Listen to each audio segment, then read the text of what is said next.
मराठी कविता. कवितेचे नाव आहे मानवतेचा अर्थ. कवितेचे कवी आहेत गोरे असेम. अर्थ हा महान मानवतेचा, सर्वश्रेष्ठ पवित्रतेचा.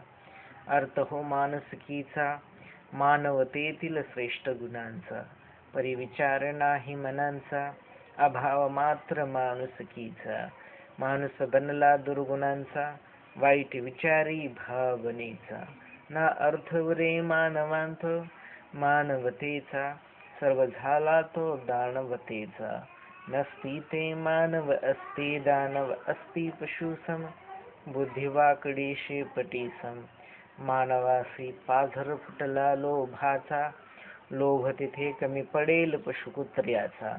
मनदंश ते भ्रष्टांचे गरिबांवरती, सर्पदंशाहून हे खतरनाक असते. मानवा राखतो अर्थ मानवतेचा, सर्वा समान वागवण्याचा. निराधारांना आधार देण्याचा, मातृभूप्रेम निष्ठ भावनेचा. कविता ऐकल्याबद्दल व पाहिल्याबद्दल आपले हार्दिक धन्यवाद. मराठी कविता. कवितेचे नाव आहे युग उठावाचे. कवितेचे कवी आहेत श्री गोरे सम. युग हे कसोटीचे, चिकाटीचे, निर्भयतेचे, स्पर्धेचे, विज्ञानाचे, अतिसंकट युगाचे. युग हे दलितांचे, गरिबांचे, निराधारांचे, यांना जगून देणाऱ्यांचे. यावर काहीतरी करायचे. जिद्दीनं जगायचं, हिमतीनं जगायचं, कधी न धीर सोडायचा. भ्रष्टांवरती लढा पुकारायचा. उठाव मंत्र हाती घ्यायचा, भ्रष्टांना चांगला धडा शिकवायचा. निर्धार अतिशय ठामाचा, भ्रष्ट जात नष्ट करण्याचा.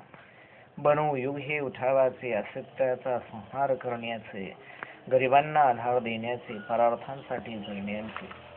कविता ऐकल्याबद्दल व पाहिल्याबद्दल आपले हार्दिक धन्यवाद. मराठी कविता. कवितेचे नाव आहे रमणीय भूखंड पाहून.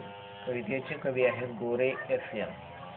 तो रमणीय भूखंड पाहून का ओठातून गाणे फुटते भव्य भारताचे.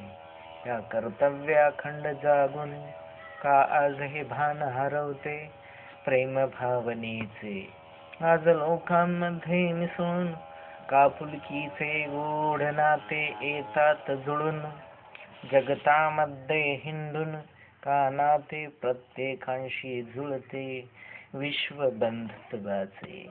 ह्या भारतभूमीत राहून बलिदान त्यांचे आठवते, थोर महात्म्यांचे. त्या अंध भिकाऱ्यास पाहून का गालावरुनी अश्रू ओघळते त्या नयनांचे.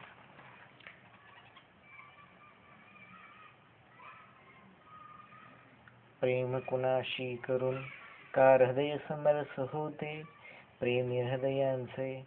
ह्या विश्वाला पाहून का भान हरवते माझे.